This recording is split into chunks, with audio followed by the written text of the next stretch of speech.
tenemos un incremento de casos con problemas respiratorios y esto debido al cambio de clima tan variado que tenemos en los últimos días, ¿no? Estamos en la comunicación en estos momentos con María Elena Martínez, directora de inmunizaciones del Ministerio de Salud. Y hay una preocupación respecto a este cambio de clima, o más que cambio de clima, que creo que es una alteración, porque en un momento dado estamos con un calor en tiempo que tendríamos que estar en invierno. Al día siguiente baja un poco la temperatura, en horas de la tarde comienza a elevarse un poco más, en la noche baja un poco, y en esta variación climática que tenemos en estos últimos días o últimas semanas, hay una afectación en los sistemas respiratorios. Hay un incremento de los casos bronquiales, temas gripales que se van registrando y es necesario prevenir con la vacuna, sobre todo a favor de las personas más vulnerables que en casa puedan haber. De ese tema, reiteramos, hablamos con María Elena Martínez. Licenciada Martínez, ¿qué tal? Buenas tardes, bienvenida Exitosa.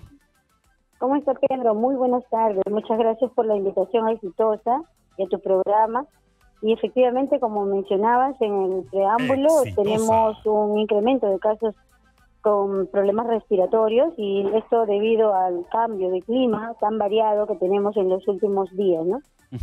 Por favor, antes de entrar al tema de la vacuna, la sensibilización que tenemos que hacer con la población, cuéntenos un poco cómo vamos con esta estadística, con esas variaciones climáticas, calor, baja temperatura. No hay un frío extremo propio de un invierno, pero sí, hay una variación y hay niños sobre todo que van un poco padeciendo con ese temas de los resfríos o problemas bronquiales.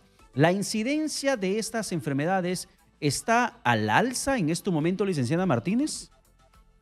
Sí, mira, tenemos los niños que son los que son más propensos a enfermar, a complicarse o a morir o a hacer neumonías después de un problema respiratorio, los niños y los adultos mayores. Por eso también yo quiero expresar el saludo de nuestro ministro de Salud, el doctor César Vázquez, que nos ha dado las indicaciones precisas para poder redoblar los esfuerzos en la vacunación. Eso significa que tenemos que vacunar a los niños, a los adultos mayores, a las gestantes, y hemos cambiado los horarios de atención de vacunación con las brigadas para que puedan acercarse a sus domicilios en los turnos de tarde, de noche, pero además contamos con vacunas en los más de 8.000 establecimientos de salud del país. Ya, licenciada, hay una observación que quiero hacerle que he visto el día de ayer en un mercado de la capital.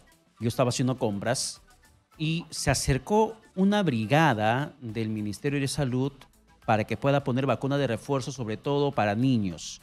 Y la primera reacción que tuvo la población o las personas que estaban escuchando este ofrecimiento de la brigada de enfermeras fue la de desconfianza. Y cuando se retiraron, había el comentario de que de repente nos quieren poner otra cosa, de repente son estafadoras, de repente nos van a enfermar. ¿Cómo sensibilizar a la población ante ese escenario de desconfianza que se da con esta estrategia de barrido con vacunación de casa por casa? Importante tu pregunta. Mira, nosotros en estos momentos nos encontramos trabajando muy de cerca para la sensibilización con los promotores de la salud, con los agentes comunitarios y en las comunidades nativas con los APUs. Primero, para darle a conocer todo el beneficio que tienen las vacunas y que a lo largo de los años ha sido la única, podríamos decir, la única estrategia e intervención que ha tenido resultados en el país en salud pública. No sé, Pedro, si tú recordarás, hace mucho tiempo, cuando empezó la pandemia del COVID y perdimos muchos hermanos, no teníamos vacuna. Cuando llegó la vacuna fue la esperanza de la vida de todos nosotros. Y luego de eso nos hemos vacunado y hoy estamos conversando, estamos viviendo.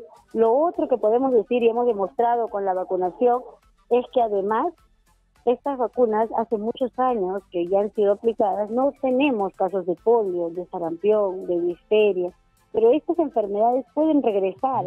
Y regresan justamente cuando las coberturas de vacunación caen. Y en estos últimos años no hemos alcanzado el estándar que uno quiere, que es superar el 95%. Quiere decir vacunar a todos y todas nuestros niños de nuestro país. Ahora, licenciada, dentro de esta estrategia de vacunación, reitérenos por favor la importancia de la prevención de la vacuna contra la influenza y el neumococo y específicamente hacia quienes se está priorizando.